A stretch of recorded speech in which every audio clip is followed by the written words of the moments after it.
안녕하십니까, 이진우입니다. 얼마 전에 대학 수학능력평가 시험이 있었죠. 그날을 위해서 수험생 학부모님들 정말 고생들 많이 하셨을 텐데 그 치열한 경쟁을 치르는 데에는 많은 비용도 들고 또 그 시장에서 여러 가지 직업들도 생겨나기 마련입니다. 오늘 역사 속 경제 이야기 시간에는 과거의 시험 제도와 또 거기서 생겨났던 직업들에 대해서 좀 재미있는 방향에서 살펴보겠습니다. 코로나19 이후에 재택근무한 직장인들에게 회사에서 다시 출근을 하라고 하니까 회사 그만두겠습니다 라고 하더라는 일들이 나라 안팎에서 벌어지고 있다고 하죠. 직장인들을 대상으로 한 어느 조사에서는 가장 긍정적인 재택근무 효과에 대해서 10명 중 9명이 출퇴근 스트레스가 없는 게 제일 좋다라는 응답을 할 정도로 사실은 출퇴근이 직장인의 스트레스의 많은 부분을 차지합니다. 오늘 좋은 책 같이 읽는 체크리스트 시간에는 출퇴근의 역사라는 흥미로운 책을 함께 읽어보겠습니다. 손에 잡히는 경제 플러스 광고 듣고 시작합니다. 얼마 전에 대학 수학능력 시험이 끝났죠. 이 시험이 많은 분들이 인생에서 제일 중요하다고 하는 첫 번째 관문이긴 한데 또 살아보면 이게 수많은 관문 중에 하나에 불과하기도 합니다. 과거에도 예전에도 역사 속에도 여러 가지 시험이 있었고 우리가 대표적으로 과거 시험이라고 하는 걸 또 잘 알고 있죠. 이때는 시험이 어떻게 또 진행됐을까요? 오늘은 시험과 관련한 재미난 역사 이야기를 역사 속 경제 이야기에서 풀어보겠습니다. 역사 스토리텔러 썬킴 씨 오늘도 나오셨습니다. 어서 오세요. 안녕하십니까, 썬킴입니다. 썬킴 선생님은 원래 영어 선생님이셨다면서요? 영어 선생이라기보다 영어 방송 일을 예. 한 20년 했죠. 영어 방송을요. 그게 이제 영어 가르쳐주는 방송 아니겠습니까? 그게 약간 정체성이 좀 애매한 것이 영어를 가르쳐줬다기보다 영어로 개그를 좀 했거든요. 그 과정에서 영어를 많은 분들이 배웠겠죠. 군데. 그럼 선생님입니다. 맞습니다. 감사합니다. 처음 알았네요. 네. 네. 공부 잘하셨나 봐요. 우리 이 기자님만큼 못했죠. 수능 세대는 아니신가요? 수능 한국에 있었으면 제가 학력고사 세대인데 전 아하. SAT 세대. 심지어 미국에서 대입 시험을 보셨어요? SAT를 봤죠. 제가 제 입으로 이런 말씀 드리긴 좀 그렇지만 예. 도피 조기 유학 1세대죠, 제가. 그런데도 한국말 참 잘하시네요. 한국말을 LA에서 배워왔습니다. 이거 나중에 저 따로 얘기할 건데 예. 설렁탕, 해장국, 양평 해장국 이런 것들을 다 미국에서 배워왔다니까요, 제가. 하기야 뭐 중고등학생이야 뭐 알 게 뭐가 있겠어요. 다 거기서 배우고. 코리아타운이 더 맛있더라고요. 야. 그래서 기억이 나는 게 한국에 전화해가지고 저희 네. 어머니한테 좀 약간 화딱지를 좀 낸 적이 있어요. 그 돌솥 비빔밥을 LA 코리아타운에서 먹어봤는데 처음으로 네. 너무 맛있는 거예요. 예. 그래서 국제 전화를 한국 전화 걸어서 나 이런 거 왜 안 먹였겠냐고. 그동안 때. 내가 삐뚤어진 게 이런 것 때문이었다. 네. 자, 과거 시험 이야기 해보겠습니다. 조선 시대에는 과거 시험을 많은 분들이 응시를 한 겁니까? 아니면 그냥 벼슬을 하려는 일부 계층이 시험을 보는 정도였습니까? 일단 관직에 나가기 위해서는 통과를 해야 되죠. 연 평균 물론 그 조선 전기, 중기, 후기 뭐 다르겠지만 평균을 했을 때 예. 1년에 1년이 아니라 우리는 수능이 1년에 한 번이잖아요. 예. 그 과거는 몇 년에 한 번이었을까요? 매년 본 게 아니다. 아니에요. 그럼 2년. 3년. 10년시라고 해가지고 네. 3년에 한 번 과거를 보았거든요. 그래서 예. 만약에 이제 그 과거에서 떨어지면은 자동 사수가 되는 거예요. 또 3년 후에 봐야 또 3년 후에 봐야 되니까. 그래서 그 당시 약간 그 이제 조선 중기 이후의 풍경이 뭐냐면 예. 평균 남성의 기대 수명이 35살이었거든요. 그러다 보니까 아들과 아버지가 같이 과거 준비를 하고. 그렇겠네요. 되게 한 10대살쯤 되면 아들이 생겼어요? 그렇죠. 아들과 아버지와 할아버지가 같이 과거를 공부하고 이 3년에 한 번씩 이 시험을 봤는데 예. 보통 한 번 볼 때마다 한 평균 6만 3천 명이 그 응시를 했다고 하는데 33명 뽑아요. 3년에 한 번씩? 6만 3천 명 중에서 33명을 뽑거든요. 와. 그래서 그 합격률이 0.052%. 요즘 수능은 명함도 못 냅니다. 그럼 떨어지는 게 당연한 시험이네요. 이 기자님은 붙겠지만 저는 못 붙는다니까요. 그래서 3년에 한 번씩. 6만 3천이 응시를 하는데 예. 33명이 합격을 해요. 그래서 우리 그중에서 또 이제 그 장원급제라는 게 1등이 있잖아요. 예. 우리가 그 TV 드라마 보는 뭐 이조 판서, 병조 판서, 지금으로 치면 장관들을 네. 하기 위해서는 33명 가운데서도 탑 5 안에 들어야 되거든요. 아, 그래요? 6만 3천 명 가운데서 탑 5. 하기야 한 10년에 그런 분이 그럼 한 15명 나올 테니까 얼추 그렇겠네요. 위에서부터 자리를 주면 성적 순으로 주면 그거 가지고도 아슬아슬할 것 같은데요. 그러니까요. 근데 이렇게 0.052%의 그 경쟁률을 뚫고 예. 장원급제라는 것이 참 어마무시한 일이었는데 이것을 9번이나 장원급제를 한 인물이 하나 있습니다. 조선시대 때 딱 한 명. 아니 장원급제는 한 번 했으면 됐지. 왜 장원급제를 하고 또 시험을 보고 또 장원급제를 하고 그게 약간 사람 논란되는 게 놀리는 거예요? 자기가 장원급제했기 때문에 네. 그 자리에 들어갈 사람이 얼떨결에 떨어진 거 아니잖아요. 그러니까. 자기 취미로 또 시험 본 거야. 이번에 또 봐볼까? 그러니까 대학교 잘 들어간 친구가 대학교 2학년 때 수능 또 봐서 또 보는 거예요. 또 만점 받고. 심심한데 또 볼까? 이걸 9번을 한 거예요.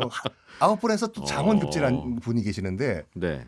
그 5,000원권의 주인공이신 이 선생님. 율곡 이 선생님. 예. 이 선생님. 이 구도 장원공이라고 해가지고 예. 9번 장원급제를 했다. 그분이 그 장원급제가 취미셨다고 하죠. 과거 시험을 그래서 전국에서 6만여 명이 보러 오면 그것도 꽤 큰 이벤트였겠어요. 엄청나게 큰 이벤트였는데 이제 그 한양으로 가야 되지 않습니까? 예. 전국에서 그 3년에 한 번씩 이제 우르르 걸어가는데 당연히 이제 중간에 먹고 자고 해야 될 일이 생기지 않습니까? 예.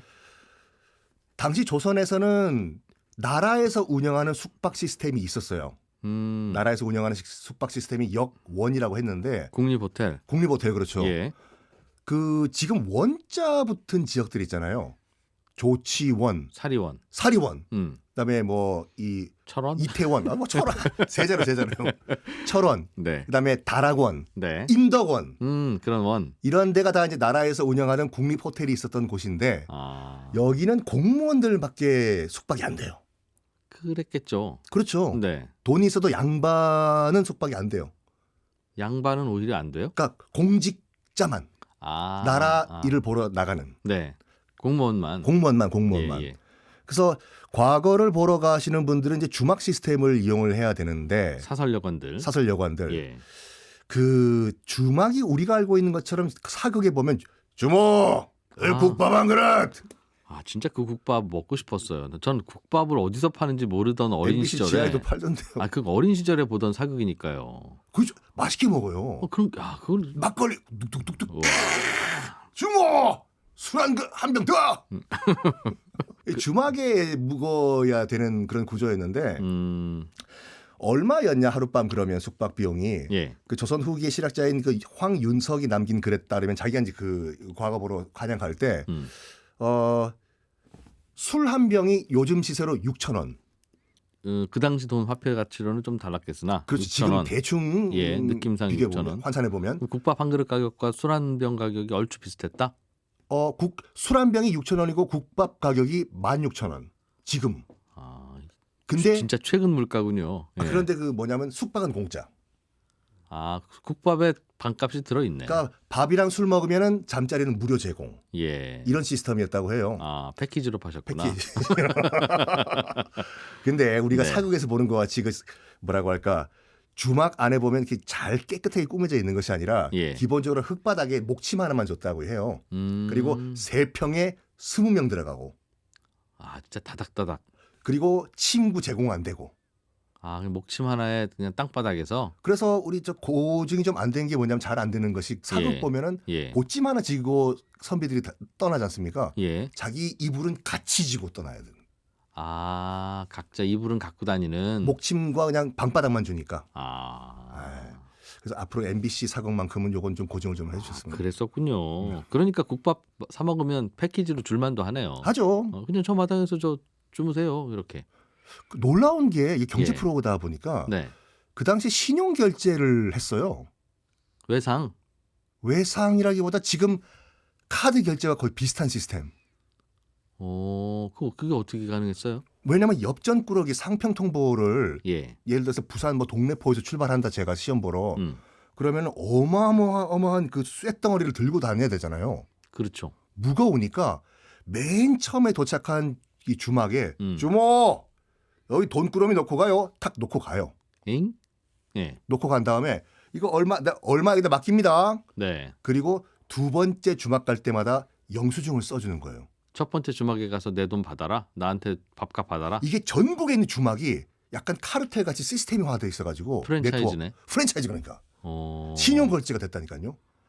그러니까 세 번째 갔을 때 얼마 먹었고 얼마 술 먹었고 사인하고 예. 네 번째 주막에서 또 사인하고 하면 나중에 결제하는 시스템 이게 있었어요. 그럼 출발한 무렵에 그 부산에서 가까운 그 여관 주인이 전국을 돌아다니면서 우리 썬킴이라는 사람이 여기서 술 몇 병 먹고 갔어 하면서 그걸 집으러 갔다고요? 한 번씩 다 정산을 했다고 해요. 모여가지고 모여서 주막 연합회 하기야 나한테 사단법인 조선 주막 연합회 나한테 돈꾸러미 맡기고 간 손님도 또 여기저기서 또 외상을 먹었을 테니. 그러니까 그게 왜냐하면 과거라는 것이 뭐 한 번 하고 퉁치고 넘어가는 것이 아니라 3년 만에 계속 있을 거니까 이 신용 시스템이 무너지면 안 되죠 이게요. 진짜 그게 가능했다면 정말 엄청난 신용 시스템이네요. 신용카드랑 똑같았다니까 이게요. 아니 그럼 내가 거기다 안 맡기고 나 거기다 맡겼어 한 후에 밥을 먹고 다녀도 됐었겠네요. 뭐 요즘도 그런 꾼들이 계시는데. 네. 뭐 그렇게 하시려고요? 뭐 그것까지는 아닙니다만 네. 국밥이 꽤 비쌌고 신용 결제가 가능했고. 이 기자님 저기 학력고사 세대. 저는 학력고사도 보고 네. 학력고사 봤죠. 예, 마지막 세대. 본고사 세대는 아니시죠? 본고사는 못 봤습니다. 예. 엿드셨나요? 엿은 주고받고 뭐 받기도 하고. 근데 수험생들이요. 그 시험 전날 엿 받으면 그거 뭐 입에 잘 안 들어갑니다. 왜요? 먹기는 먹는데 네. 지금 뭐 엿 먹을 정신이 어디 있어요. 엿 먹으면 네. 당이 확 올라가기 때문에 더 잘 외워진다 뭐 이런 거. 네, 그래서 안 외워졌나? 하여튼 분명히 본 건데 기억이 안 나고 이게 뭐 아무튼 그랬습니다. 조선시대 때도 과거 보러 가는 선비들의 필수품 중에 하나가 엿이었어요. 왜냐하면 이게 당분 덩어리다 보니까 예. 잘 외울 때 도움이 된다고 해가지고 실제로 그 1773년도에 영조실록을 보면은 과거 보는 해에는 집집마다 엿 고는 냄새가 난다라는 기록이 남아 있어요 이게요. 엿은 사 먹어보기는 했는데 엿을 고운다는 건 뭘로 만드는 건 겁니까? 그게 엿이. 그게 엿 고는 게 네. 엿 고는 것 자체는 쌀 가지고 별로 예. 노동이 안 되는데 쭉쭉 누리는 게 이게 엄청 노동이라고 하거든요. 그래서 처음에는 노란색을 띠다가 예. 당기고 할수록 점점 흰색이 된대요. 그 곡식의 당분으로 만드는 네. 엿인가 봐요. 이 하얀 가루가 나면서. 예. 그래서 그 당시 그 주막에 모여있던 선비들끼리 예. 자랑질을 했대요. 어이 환영이 과거 보러 가시오? 예. 그렇소. 엿 좀 볼 수 있을까요? 그래서 더 많이 땡길수록 이게 흰색이니까 잘 늘어나는 엿일수록. 네. 예. 어이구 그쪽은 더 누리끼리하네. 저기서 사모님께서 좀 정성을 안 들이셨나 봐. 공부들이나 하시지. 그게 6만 명이 전국에서 같은 날 모여들면 이것도 그 시험 그 주관하는 쪽에서도 정신 없었겠는데요. 그 6만 명을 어디에 앉혀놓고 시험을 봅니까? 지금이야 뭐 초등학교, 중학교, 고등학교가 있으니까 분산해서라도 보고 이거 국가 이벤트였을 것 같은데. 국가 이벤트죠. 컨닝 하셨나요, 우리? 컨닝이요? 네. 컨닝 자주 했죠. 솔직히 지금 돌이켜 보면 공부 잘했던 친구들이 컨닝을 더 했던 것 같아요. 뭐 주기도 하고 받기도 하고. 서로 이제 그 분업 원래 경제 활동이라는 거의 본질은 분업이거든요. 그렇죠. 각자 잘하는 전문 분야가 있고 나는 선사시대 전문, 저 친구는 조선 후기 전문. 그러면 둘 다 공부할 필요가 없다. 우리는 친구인데. 이게 그 유명한 윈윈 시스템이군요. 그렇습니다. 이 사람 사는 게 동서고금 다 똑같은 게 뭐냐면 조선 시대 때도 이 컨닝 부정행위가 네. 특히 조선 후기에는 판을 쳤다고 해서 전문 부정행위꾼 직업까지 등장을 했어요. 그거 해서 뭐 하게요? 통과시켜주는 거죠. 얘를. 내가 스스로 뭐 공부하는 과정에서 부정행위를 하는 게 아니라 시험 관리하는 관료가. 아니요. 관료라기보다 예. 그 사설 업체가 예. 저기 아드님 이번에 합격시켜드리겠습니다. 저희만 믿으십시오. 어떻게? 조선 후기에 그 김홍도가 쓴 그린 풍속도에 예. 과거 시험장 풍속도를 보면은 시험 보는 그 장소에 여러 명이 이렇게 모여 있어요. 한 명은 책을 넘기고 한 명은 쓰고 네. 한 명은 뒤에서 멀뚱하게 서서히 보고 있거든요. 그 보고 있는 애가 시험 보는 애예요. 그러면 대리 시험을 봐요? 대리 시험을 본다니까. 하기야 신분증도 없으니. 조사를 안 하니까. 일단 어떻게 되냐면 딱 시험장 문이 열리면 네. 무조건 앞으로 뛰어가야 돼. 제일 앞으로요. 왜냐면 시험 주제가 네. 앞에 탁 걸리는데 예. 그거를 뒤에까지 볼 수 있는 게 아니라 뛰어와서 앞에 걸 보고 다시 자기 자리에 가가지고 써야 되는데 네. 맨 앞자리에 앉으면 바로 볼 수 있고 바로 쓸 수가 있으니까 그렇죠. 이걸 선접군이라는 직업이 있었거든요. 선접군. 먼저 점령을 한다. 네. 선접군. 어허. 문 열리자마자 뛰어가가지고 저리 가! 저리 가! 내가 맨 앞자리 차지하겠어. 쾅! 네. 도련님 여기 앉으십시오. 선접군. 줄 서주는 사람. 선접군이 주로 차지했던 자리가 시험장 맨 앞자리. 주제가 제일 잘 보이는데 그리고 바로 담 옆. 담 밖에서 던져주면은 그 부정 커닝 페이퍼를 받아 적을 수 있도록. 이게 선접군이고 예. 그다음에 거벽이라는 친구가 있고 사수라는 직업이 있었는데 네. 거벽이라고 하는 것은 큰 거자의 엄지 벽자거든요. 예. 큰 엄지로 책을 빨리 부르르 넘기는 거예요. 이게. 오늘 주제가 뭐다? 야 빨리 거기 그 소학이라든지 어디 거기 찾아봐 대학에서 늘 답이 여기 있습니다. 정답을 책에서 찾는 역할을 하는 것이 거벽. 인간 커닝 페이퍼. 네? 예. 아니요, 인간 커닝 페이퍼. 그러니까요. 예. 그러니까 그거를 거벽에 찾은 다음에 옆에서 사수란 친구가 그대로 나이스 명필로 적어줘요. 그것도 분업이군요. 그래서 보통 그 당시에 조선에서 이제 부정행위 이제 3인방이 자리 잡아주는 선접군, 네. 그리고 책에서 모범 답안을 찾아주는 거벽, 그리고 그거를 나이스하게 답안지를 만들어주는 사수, 네. 3명이 세트였다고 하죠. 그럴 줄 알았어요. 어떤 뭐 한 공간에서 한 60명 모여 있으면 네. 임금도 직접 와서 관리도 하고 들여다 보니까 무슨 그런저런 뒷거래 부정행위가 없었을 텐데. 그 6만 명이 보면 야 이거 관리 좀 잘해라 하고 이제 가셨을 거고 결국은 관리하는 관리는 정말 뭐 잠깐 뒷돈 받고라도 잠깐 눈 감아줄 수 있는 거고. 그 풍속도 조선 후기 때 이제 풍속도를 보면은 시험장에서 시험 보다가 술 마시고 시험 보는 경우도 많더라고요. 그 당시 그 걸렸던 걸 보니까 콧구멍 속에서 커닝 페이퍼를 꺼내다가 걸렸다. 또 붓뚜껑은 기본이고 이런 경우도 하나가 있었던 게 뭐냐면은 시험장에서 시험관이 바닥에 무슨 이상한 줄이 있길래 네. 줄이 이게 뭔가 해서 들어보니까 이게 시험장에서 시험장 바깥에까지 연결돼 있는 거예요. 그 지하를 통해 가지고 네. 그 줄을 연결해 가지고 밖에서 오늘 주제는 뭐뭐입니다. 이쪽에서 쭉 적어서 놔두면은 네. 밖에서 쭉 당겨가지고 오늘 주제는 이거구나. 모범 답안을 써가지고 다시 지하 터널을 통해 가지고 그럼 시험 보다 말고 줄을 당겨요? 당겨요. 그 당기다가 걸린 거예요. 이게. 자네 지금 뭐하나? 허이! 와. 그 전날 전전날 땅 팠다는 얘기잖아요. 땅 팠다는 얘기죠. 와. 이 아까 이자님께서 말씀하신 조직화된 분업. 그러니까 많은 선생님들이 그랬어요. 그 정성으로 공부를 하는 게 훨씬 낫지 않겠니?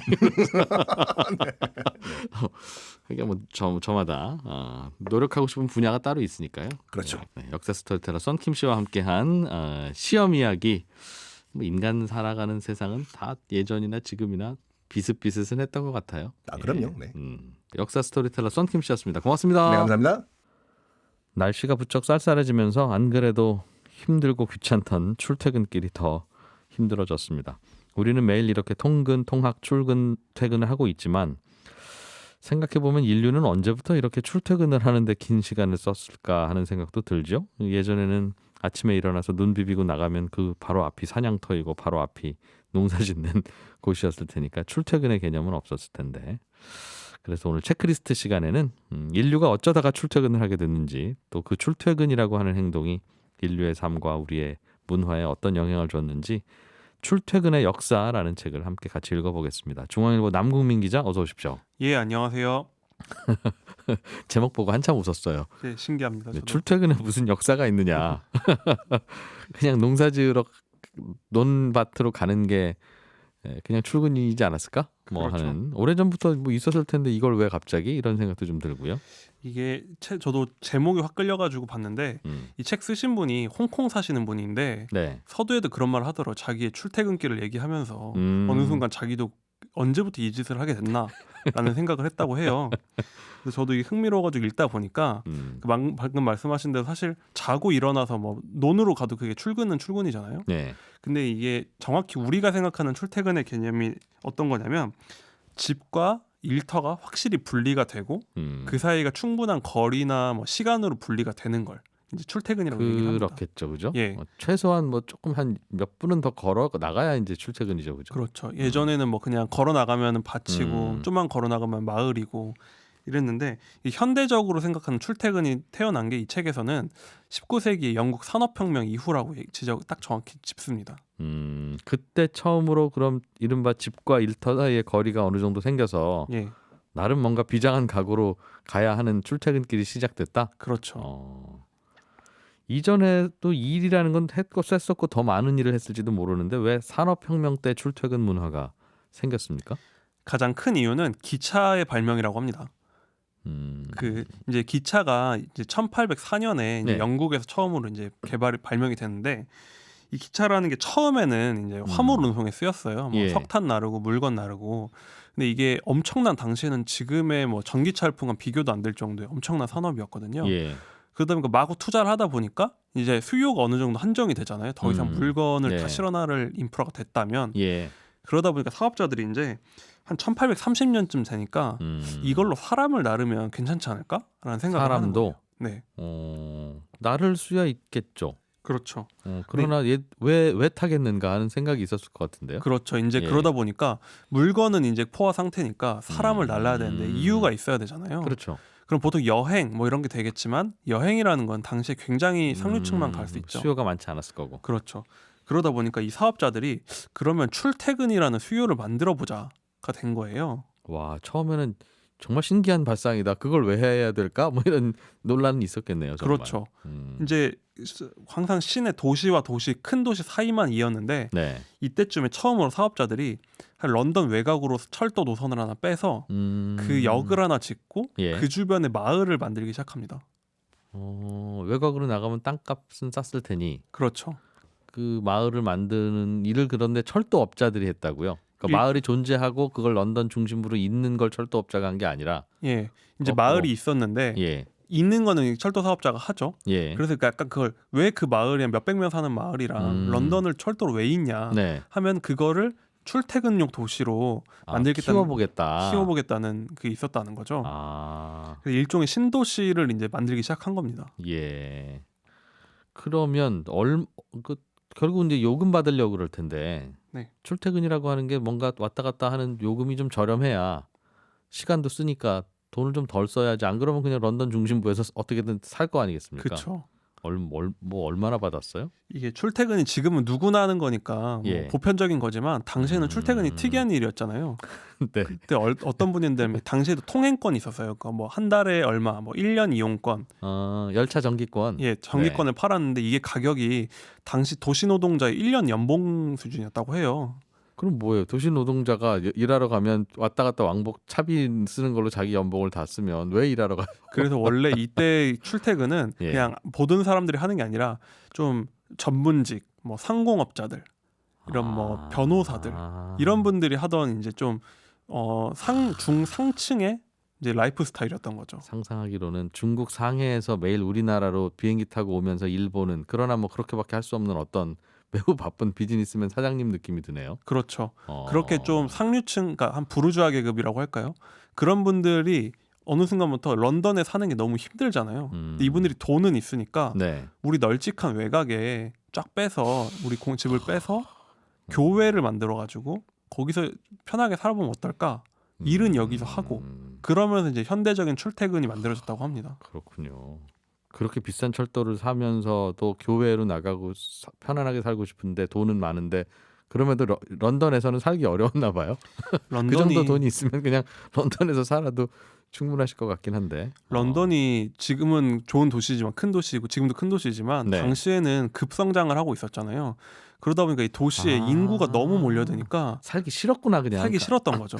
가운데에서 예. 비싸서 못 산 게 아니라. 그렇죠. 비싸다기보다는 비싼 것도 있겠지만 내가 돈이 있는데 굳이 여기서 고생을 해야 하나가 된 거죠. 멀찌감치 떨어져서 살고 싶은데 예. 야, 그럼 출퇴근 어떻게 하나? 그렇죠. 그거를 그냥 비싸더라도 그럼 그 돈 내겠소. 네. 그래서 여기서 말하는 출퇴근이 혁신적인 점은 네. 이전까지 인간은 항상 그냥 사는 데서 일하고 일하는 데서 살아야 됐거든요. 예. 근데 이때부터 내가 사는 곳과 일하는 곳을 선택을 하게 될 수 있었다는 거죠. 끼리끼리 살고 싶으면 그렇게 할 수 있고. 예. 어. 출퇴근 자체가 딱 탄생을 함으로써 일과 가정이 분리가 됐다는 거예요. 그러면서 현대적인 뭐 직장에 나가면 김 부장님이지만 집에 오면 아빠인 게 예. 이때부터 가능해졌다고 합니다. 아, 그 일과 직장이 같은 경우가 많았겠군요. 그렇죠. 직장에서 그냥 잠도 자고. 네. 시 외곽에 철도역이 이렇게 생기기 시작하면 그 동네 부동산 가격도 빠르게 뛰었겠는데요. 그렇죠. 이게 일종의 부동산 신도시 사업이잖아요. 그러다 보니까 이 영국 신문 기사들을 보면 처음에 한 몇백 명 정도 규모였던 마을이 기차역이 생기니까 몇 년 만에 뭐 몇천 명, 몇만 명이 됐다는 기사가 막 나와요. 예. 한마디로 엄청나 성공한 신도시가 되는 거죠. 그러니까 이런 신도시들은 마을 분위기도 굉장히 달랐습니다. 아까 말씀드린 대로 상류층 분들이 나가 살다 보니까 예. 도시에는 모든 사람이 섞여 살지만 이런 데는 딱 상류층에 그 통근이 가능한 분들만 모여 살잖아요. 베드타운이었겠네요. 집들만 있었겠네요. 그렇죠. 그러다 보니까 자기들끼리 그 문화 생활도 더 즐기고 뭐 그 안에서 그 또 좀 지식인 계급끼리 뭐 이제 네. 이런 뭐 자유로운 사상도 공유하고. 그래서 이 책은 여기서 처음으로 이때부터 자유연애의 개념이 적극적으로 도입이 됐다고 해요. 그건 또 연애하고는 왜 연결됩니까? 왜냐하면 전에는 그냥 이 마을에 태어났으면 가까이에 있는 누구와 맨날 일 출퇴근해서 보고 집에 오면 만나고 그럼 저 집 누구랑 결혼해라 이게 자연스러웠는데 네. 이때는 어디로 출퇴근할지 어디로 집에서 살지도 선택을 하다 보니까 이사도 갈 수 있고. 예, 거주 이전의 자유가 생기면서 비로소 자유 연애가 생겼다고 주장을 합니다. 내가 누구랑 결혼하게 될지 모르는 상태. 그렇죠. 지금은 그 상태가 당연히 자연스럽고 보편적인데 예, 그렇겠네요. 과거에는 제 중에 하나가 내 남편이 되겠구나. 그렇죠. 그리고 이제 그걸 포기하면은 내 네. 생계도 포기해야 되는 거다 보니까. 근데 이게 딱 출퇴근을 하게 되면서 내가 살 곳도 정할 수 있잖아요. 그럼 거기 가서 누구를 만나고 일터도 만나고 네. 정하고 할 수 있다는 겁니다. 와, 출퇴근을 분석하기 시작하니까 생각보다 스토리가 깊게 나오네요. 생각해보니까 전 너무 익숙해서 몰랐던 부분인데 예. 처음 생겼을 때 어떻게 변했을까 재밌더라고요. 굉장히 자유로운 분위기의 외곽 도시들이 만들어지기 시작했다. 네, 그렇군요. 이 출퇴근이라고 하는 게 굉장히 그런 게 매력적인 뭐 레저까지는 아니지만 뭔가 어깨를 으쓱하게 해주는 그렇죠. 그런 행동 양식 문화 그렇죠. 였군요. 당시에는 뭔가 자유를 상징하는 그런 느낌이었죠. 그렇군요. 시간이 얼마나 걸렸을까요, 보통? 보통 이제 좀 이제 당연히 거리마다 다르지만 한 1시간 정도가 기준이었다고 해요. 1시간? 예, 기차에 앉아서 1시간? 그렇죠. 그때 한 6km, 10km 이 정도였고 보통은 그러니까 거의 그냥 한 역 하나랑 뭐 역 몇 개 정도 있는 노선들이 이렇게 런던으로 이어지는 그런 식이 많았다고 합니다. 10km 1시간이면 거의 뭐 그냥 자전거 수준의 속도였겠네요. 그렇죠. 거의 그런 수준이라고 할 수 있죠. 처음에는. 그럼 1시간 걸리면 그래서 아침을 먹을 수도 없고 아침을 먹고 나오셨을 거고 그렇죠. 뭐 딱히 스마트폰도 없고 뭘 했을까요? 차 안에서? 그래서 재밌는 게 예. 출퇴근 영향 중 하나가 그 당시 문학 발전에도 영향을 미쳤다고 해요. 아, 소설책 읽기 시작하니까 지루해서. 예. 사람들이 사실 집에서 가만히 앉아 책 읽는 거는 좀 굉장히 힘든 일이잖아요. 예. 뭐 할 것도 많고 집안일도 많고. 하루에 2시간씩 무조건 뭔가를 그냥 멍하니 있어야 되는 시간이 생기니까 네. 이때 이 업자들이 손바닥만한 책을 만들어내기 시작했답니다. 소설을 재밌게 읽을 수 있는 손바닥 소설. 네. 문고본이라고 하죠. 문고본. 그때 문고본이라는 게 역에서 팔기 시작했고 네. 그러다 보니까 거기서 재밌는 팔리는 소설들이 인기를 엄청 끌게 되고 방금 말씀드린 이게 중산층들이잖아요. 네. 그러니까 이분들의 문해력 같은 것도 굉장히 높아지고 그리고 그게 굉장히 보편적인 문화가 되면서 네. 소설을 읽는 문화가 자리 잡았다고 합니다. 야, 신문도 아마 이때 슬슬 아마 읽기 시작했었나 모르겠네요. 그렇죠. 그럼 뭐 메트로, 무가지 이런 것도 그 당시부터 나타나기 시작했다고 해요. 야, 뭐 저는 그게 먼저 있고 나중에 출퇴근이 시작돼서 출퇴근하는 분들도 그걸 읽었을 거라고 막연하게 생각했는데 네, 태초에 출퇴근이 먼저였고. 그렇죠. 근데 멍하니 있다 보니까 할 게 네. 딱히 없으니까 읽을 거리를 찾게 됐다. 그러면서 문화 발전에 기여했다고 합니다. 그렇군요. 야, 그 출퇴근의 단점은 없었어요? 그래도 뭐 하루에 2시간씩 왕복 시간 쓰기도 좀 싫고 싫었을 수도 있고 뭔가 뭐 불편한 점은 없었을까요? 이게 지금까지 좋은 점 말씀드렸지만 네. 사실 이 책을 읽어보면 재밌는 게 열차가 길잖아요. 앞에랑 뒤에 가운데에서 어디가 제일 좋을까요? 열차 앞뒤 가운데 중에 뭐 무슨 차이가 있을지 그렇죠. 모르겠네요 저는. 근데 네. 지금 아무데나 타는데 이때는 네. 가운데 칸이 제일 좋았는데 왜냐하면 예. 앞에 노선은 잘 엎어져가지고 전복 사고가 많았고 뒤에 꼬리칸은 커브를 돌 때마다 뒤집어지는 경우가 많아가지고 많이 죽었다고 해요. 그래서 이때는 기차에서 사람 죽는 게 그냥 교통사고 같은 기사였다고 합니다. 그리고 심지어는 뭐 기차 위에 그 객실 위에 지붕이 없어서 뭐 비 올 땐 비를 맞기도 하고 사람이 날아가기도 하고. 지붕이 없었어요? 네. 지금은 뭐 목숨건 출근길이라고 하지만 이땐 진짜 목숨건 출근길이었던 거죠. 그런데 그게 좋다고 외곽으로 나가고 출퇴근하고 하기야 뭐 도심에서의 삶이라는 게 싫을 수 있죠. 지저분하고 그렇죠. 그러면. 그래서 그게 참 놀라운 게 그 출퇴근의 매력 때문인지 한 1840년에는 철도 이용객이 한 100만 명 정도였는데 런던이 네, 예. 70년대 되니까 3억 명으로 늘어났다고 해요. 계속 그 연 인원, 이용 인원이.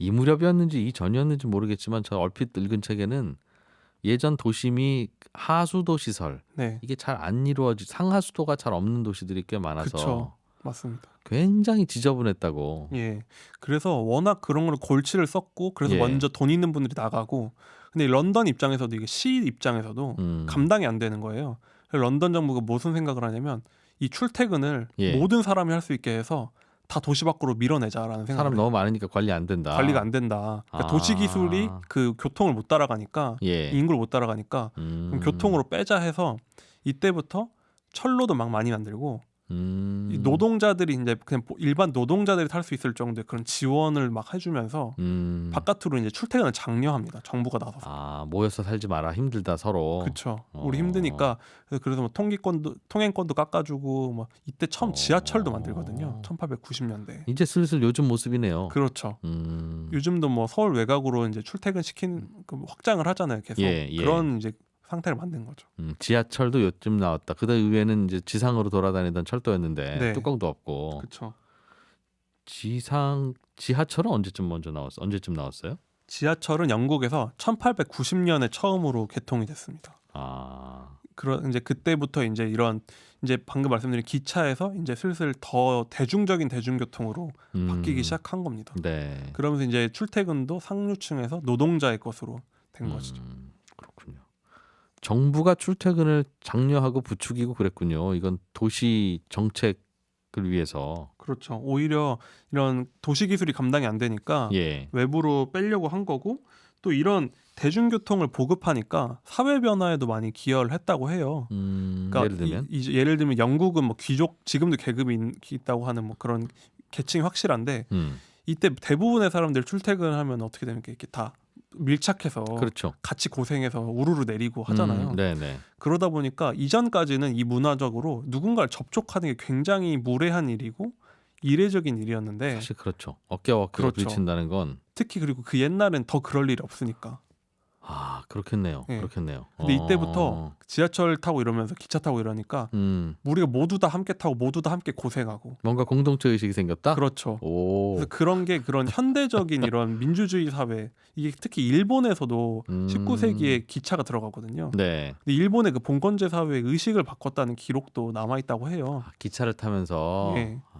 그리고 기차 뭐 같이 내리고 같이 일하고. 마을에서나 양반 이거 아니고 그렇지 타면 뭐 그쵸. 마찬가지고. 저희도 지옥철 같이 타보면 뭔가 좀 연대 동지 의식이 생기잖아요. 그렇죠. 그런 느낌이라고 하더라고요. 그렇군요. 다른 나라는 그럼 출퇴근이 어떻게 생겼습니까? 영국은 조금 전에 이제 열차가 만들어지기 시작하고 네. 그래서 뭐 출퇴근이라는 게 생겼고 그 다음에 사회 변화가 빨랐으며 또 도시의 문제를 해결하기 위해서라도 일부러 출퇴근을 시키게 그렇죠. 됐다는 게 네. 영국의 이야기인데 이제 영국에서 이제 이런 대중적인 출퇴근이 생기고 예. 그 다음에 미국으로 바통이 넘어가는데 미국은 한 20세기 초반부터 자동차로 이게 넘어가기 시작합니다.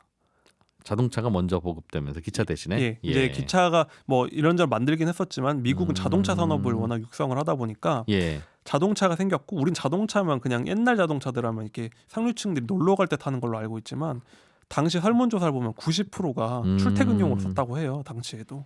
그러니까 이런 그 당시에 포드차라는 저렴한 차가 생겼어도 이게 예. 대중적으로 보급된 건 이걸로 다들 생계를 유지하게 되면서 널리 퍼졌다는 거죠. 그래서 사실상 출퇴근의 역사랑 자동차의 역사도 함께한다 이렇게 얘기를 합니다. 그리고 나서 교외 도시가 많아지기 시작했겠네요. 그렇죠. 미국도. 이제 미국도 이제 영국처럼 자동차를 중심으로 한 교외 도시가 생기기 시작했습니다. 미래 출퇴근은 어떻게 될 것 같습니까? 없어질까요? 원격 근무 늘어나는 걸로? 요즘에 예전에는 그래서 여기서도 이 책이 코로나 전에 나온 책인데 이때도 마지막 장이 과연 출퇴근이 소멸할 것인가거든요. 네. 근데 결론적으로는 그렇지 못할 것이다를 얘기를 해요. 왜요?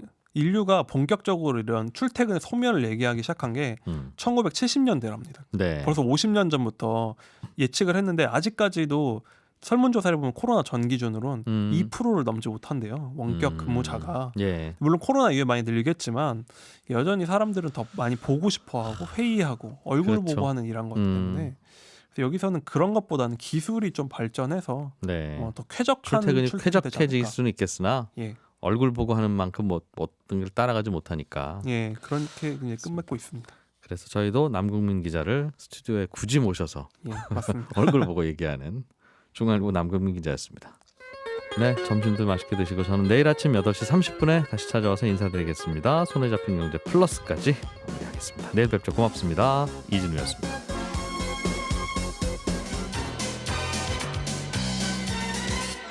더 깊고 더 재미있는 경제 이야기. 이진우의 손에 잡히는 경제 플러스.